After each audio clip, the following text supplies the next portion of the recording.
जय हिंद दोस्तों, बहुत स्वागत है आप सभी का एक बार फिर से फोर्स एमपीपीएससी के इस यूट्यूब चैनल पर। और आज आप लोगों के लिए एक बहुत स्पेशल लेक्चर है। आप लोगों को पता है कि पहले जो महात्मा गांधी जी हैं, इनके बारे में जब हम लोग पढ़ते थे तो ये होता था हमारे सिलेबस की। यदि मैं बात करूं तो आप लोगों को बहुत अच्छे से पता है कि सिलेबस में ये नीति शास्त्र का जो पेपर नंबर 4 है, वहां पर गांधी जी शामिल थे एक नीति शास्त्री विचारक के रूप में। और अभी ये जो 2020 में आप लोगों को पता होना चाहिए कि जो परिवर्तन हुआ था सिलेबस में, उसके बाद में महात्मा गांधी और कई सारे इस प्रकार के जो विचारक है, जैसे कौटिल्य भी जिनमें से एक हैं, तो ये कहाँ जोड़ दिए गए हैं? ये जोड़ दिए गए हैं आपके जीएस के पेपर 2 में, पार्ट ए में, यूनिट नंबर 4 में। और यहाँ इनके लिए जो नाम रखा गया है वो रखा गया है राजनीतिक विचारक या भारतीय राजनीतिक विचारक, ऐसे करके यूनिट में लिखा हुआ है। तो एक राजनीतिक विचारक के रूप में हम गांधी जी को किस तरीके से पढ़ें, एक कम समय के वीडियो में मैं आप लोगों को थोड़ा सा यहाँ पर निर्देशित करने की कोशिश करूंगा कि आप लोग किस तरीके से गांधी जी के बारे में पढ़ें, जिससे आप लोगों को खासतौर से फोकस करना है कि 3 अंक प्लस 5 अंक और 11 अंकों के जो प्रश्न हैं वो आप लोग कवर कर पाएं। तो चलिए इसमें समझने की कोशिश करते हैं। सबसे पहले कुछ महत्वपूर्ण जानकारी है, जो व्यक्तिगत जानकारी है महात्मा गांधी जी के बारे में, कि इनका जो पूरा नाम था वो क्या था? मोहनदास करमचंद गांधी, जिनका जन्म 2 अक्टूबर 1859 को कहाँ हुआ था? गुजरात के पोरबंदर में। इनके जो पिताजी हैं उनका नाम करमचंद गांधी था और इनकी माता का नाम पुतलीबाई था, है ना। ये सहायक वाचन में भी पढ़ते थे हम लोग स्कूल के टाइम पे। यानी कि ये एक बहुत व्यक्तिगत बेसिक जानकारी है, ऐसा नहीं है कि ये काम की नहीं है। हो सकता है 3 नंबर में पूछ लिया जाए यहाँ से कि उनका जन्म कहाँ हुआ था। तो इस तरीके के भी प्रश्न जिन पर हम लोग खासतौर से ऐसा लगता है कि अरे ये तो क्या है, वो भी आप लोगों से पूछे जा सकते हैं। अब अगर इनके जीवन क्रम के बारे में यदि हम लोग वन बाय वन यदि देखने की कोशिश करें तो सन 1888 में ये बैरिस्टर की पढ़ाई करने के लिए कहाँ चले गए थे? इंग्लैंड चले गए थे। यानी कि आपको पता होना चाहिए कि इनकी जो शिक्षा हुई थी, उच्च शिक्षा जिसको हम कहेंगे, वो कहाँ हुई थी? वो इंग्लैंड में हुई थी। 1891 में वे यहाँ पर बैरिस्टर की पढ़ाई करने के बाद में भारत आ चुके थे। और 1893 में उसके 2 वर्ष के बाद में एक केस के सिलसिले में, है ना, एक यहाँ पर एक प्रवासी भारतीय थे। कहाँ पर? साउथ अफ्रीका में, है ना। साउथ अफ्रीका में एक प्रवासी भारतीय थे जिनका नाम क्या था? जिनकी एक फर्म थी, है ना, दादा, है ना, दादा करके एक जो फार्म थी। इस फर्म के केस के सिलसिले में यहाँ पर गांधी जी पहुँचे। वो 9 जनवरी 1915 तक ये वहीं पर रहे और 9 जनवरी 1915 को ये पहली मतलब वापस से इस दक्षिण अफ्रीका प्रवास के बाद में भारत लौटकर आए थे। तो यहाँ लगभग ये पूछा जाता है कि ये 9 जनवरी को आए थे, ये दिन कौन सा था? तो 9 जनवरी था। फिर इसी दिन आप लोगों को पता है कि इसी उपलक्ष्य में प्रवासी भारतीय दिवस सम्मेलन जो है, दिवस सम्मेलन, ये आयोजित किया जाता है। और इसका आयोजन 2003 से हो रहा है दोस्तों, ये आपको मालूम होना चाहिए। विदेश मंत्रालय करता है प्रवासी भारतीय दिवस सम्मेलन। और आप लोगों के लिए बहुत इंपॉर्टेंट साथ में जानकारी में ये जोड़ देता हूँ यहाँ पर, जो आप लोगों को याद रखनी है विशेष रूप से, कि 2023 में यानी अगले वर्ष जो ये आयोजन होगा वो आप लोगों को याद रखना इंदौर में होने जा रहा है पहली बार। और जो बहुत बड़ी बात है ना, भारत सरकार का कार्यक्रम है ये, और अभी तक मध्य प्रदेश में ये कहीं भी नहीं हुआ है ना। बड़े बड़े शहरों में, बेंगलुरु, हैदराबाद, दिल्ली, मुंबई, यहाँ ये हो चुका है, लेकिन पहली बार मध्य प्रदेश के इंदौर में इसका आयोजन 2023 में होने जा रहा है। और ये प्रतिवर्ष 7 से 9 जनवरी को होता है। ये भी आप लोगों को याद रखना है, ये डेट 7 से 9 जनवरी को। आइए आगे देखते हैं। महात्मा गांधी की कुछ किताबें हैं। अब ये सभी किताबों पर जो प्रश्न हैं वो पूछे जा सकते हैं 3 मार्कर में। 3 अंक में यहाँ से सीधे प्रश्न आने की संभावना, और इस प्रकार के प्रश्न पूछे भी गए हैं।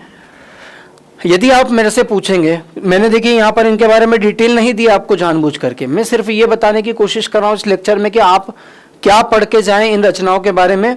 और ना केवल महात्मा गांधी की बल्कि किसी भी विचारक की यदि कोई रचनाएं होती है, कुछ पुस्तकें होती है, तो उनके बारे में क्या क्या आपको पढ़ के जाना चाहिए।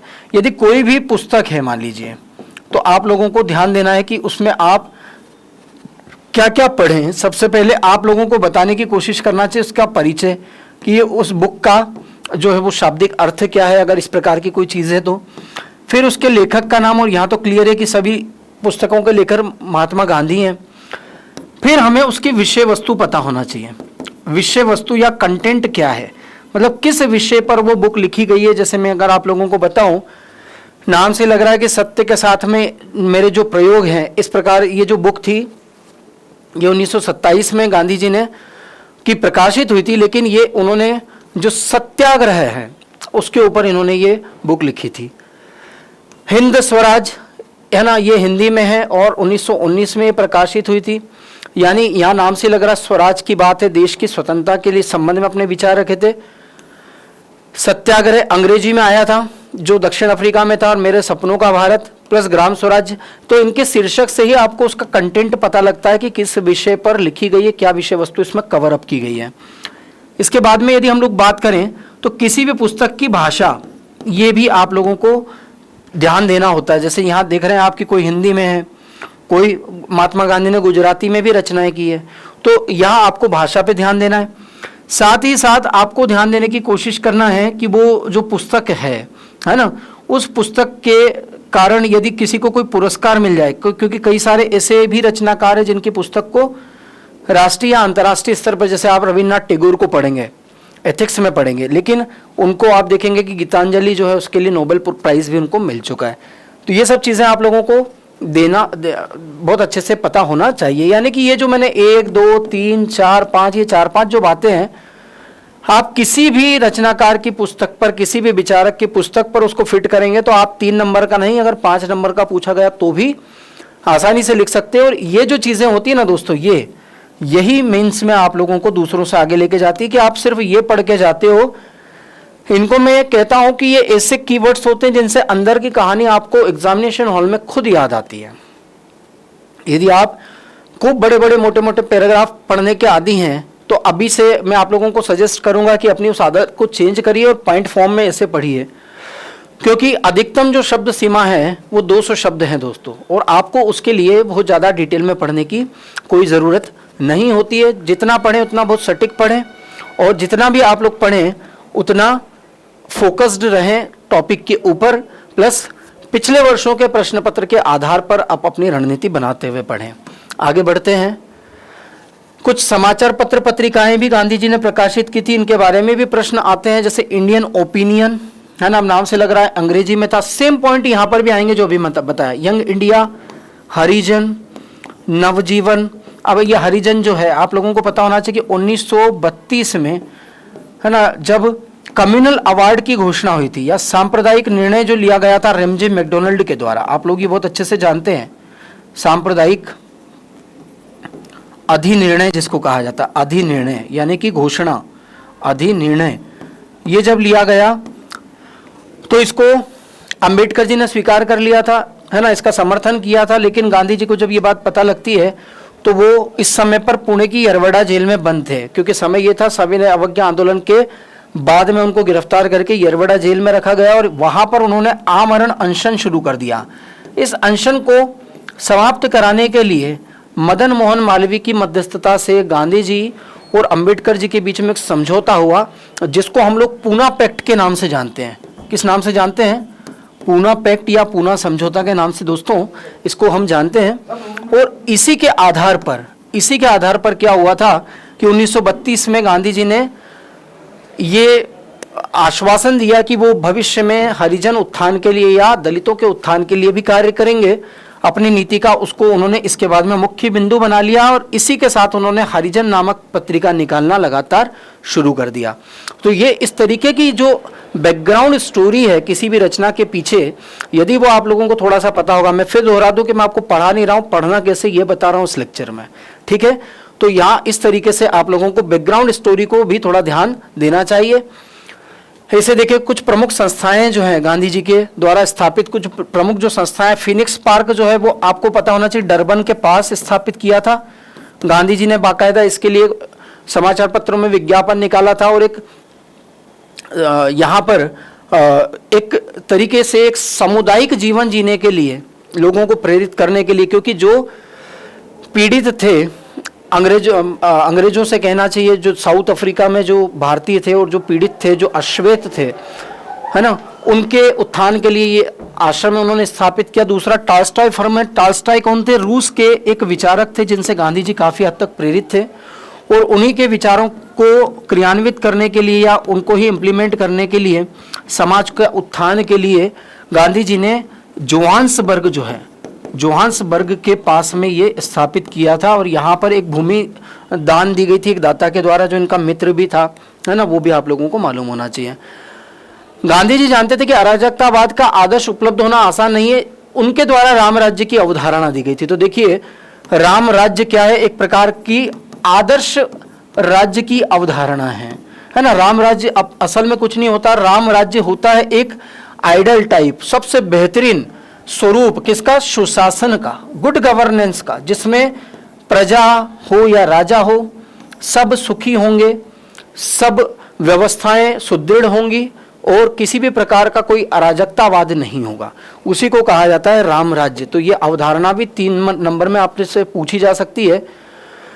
अब यहाँ देखिए, राम राज्य में क्या क्या होना चाहिए, या सुशासन के लिए क्या क्या आवश्यक तत्व गांधी जी ने बताए थे। ऐसा 5 अंकों में प्रश्न आ सकता है आप लोगों को, या फिर ऐसा प्रश्न भी आ सकता है कि गांधी जी ने अराजकतावाद को दूर करने के लिए क्या क्या उपाय बताए थे, या ऐसा प्रश्न भी आ सकता है कि उनके आदर्श राज्य की अवधारणा की क्या क्या विशेषताएं हैं। आइए देखते हैं। सबसे पहले, राज्य का कार्य क्षेत्र न्यूनतम होना चाहिए, यानी कि राज्य नागरिकों के जीवन के सभी कार्यों में हस्तक्षेप न करे, या ऐसे भी कह सकते हैं कि कम से कम हस्तक्षेप करें।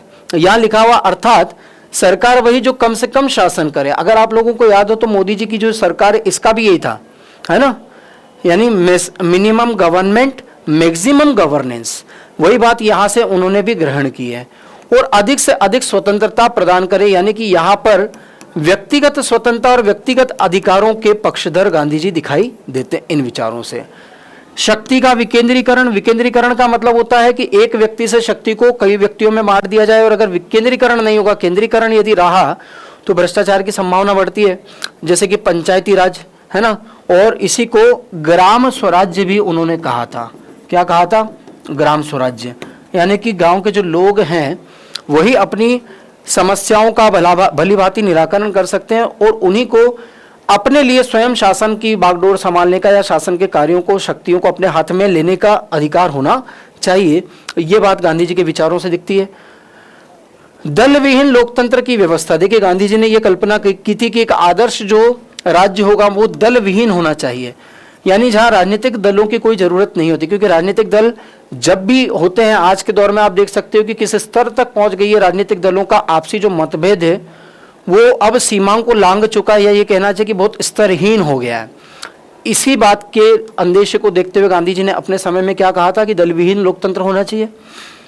व्यक्ति की अंतरात्मा से समस्त दायित्वों का निर्वहन होना चाहिए, यानी कि देखो, एक होता है कानून, यहाँ पे गांधी जी के विचार जो है ना प्लेटो के समान लगते हैं। एक कानून वो है जो राज्य लागू कराता है बाहर से, और एक कानून वो होता है जो व्यक्ति स्वयं अपने विवेक से पालन करता है।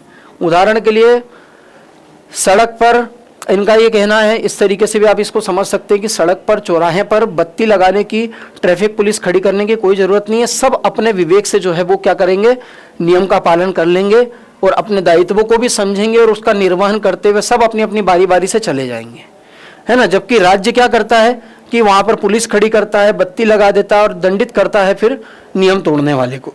तो गांधी जी ने यहाँ पर भी काफ़ी आदर्श विचार उनके देखने को मिलते हैं, काफ़ी उदारवादी विचार भी उनके इस क्षेत्र में देखने को मिलते हैं। आगे देखेंगे, धर्म और राजनीति का क्या संबंध है गांधी जी के अनुसार। तो गांधी जी ने धर्म का क्या मतलब बताया, धारिता इति धर्म, यानी कि जो धारण करने योग्य है, धारण करने योग्य जो है उसी को क्या कहेंगे हम, उसी को हम, जो धारण करने योग्य है उसी को हम धर्म कहते हैं, है ना। यानी कि जिन गुणों को व्यक्ति को अपने जीवन में धारण करना चाहिए उसे धर्म कहते हैं, जैसे प्रेम, करुणा, ईमानदारी, है ना। जिस भूमिका में व्यक्ति है, जैसे यदि मैं अभी टीचर की भूमिका हूं तो मुझे ईमानदारी से आप लोगों को गाइड करना चाहिए। यदि आप स्टूडेंट है तो आपको भी ईमानदारी से पढ़ना चाहिए, यही हमारा धर्म है, ऐसा गांधी जी ने कहा। और यहाँ पर राजा के लिए और राजनीति के लिए भी यही बताया था। मजहब, मजहब का मतलब यहाँ पर संप्रदाय या पंथ से है ना, जिसका अर्थ गांधी जी ने बोला था कि धर्म के गुणों तक पहुंचने के लिए जो रास्ता होता है ना, धर्म का गुण हो सकता है, उसका अंतिम जो लक्ष्य वो मोक्ष है। और आप हिंदू धर्म में भी देख सकते हो कि मोक्ष तक पहुंचने के लिए कितने सारे रास्ते बताते, कोई गुरु जी वाला तो कोई गुरु जी वाला, कोई शैव है तो कोई शाक्त है, तो कोई भागवत धर्म का है, तो कोई वैष्णव है। तो ये आप देख सकते हैं, एक ही धर्म में कितने सारे रास्ते, और उनको ही पंथ या मजहब कहते हैं। राजनीति लोक कल्याण के उद्देश्य से जो नीति बनाई जाए उसे राजनीति कहते हैं।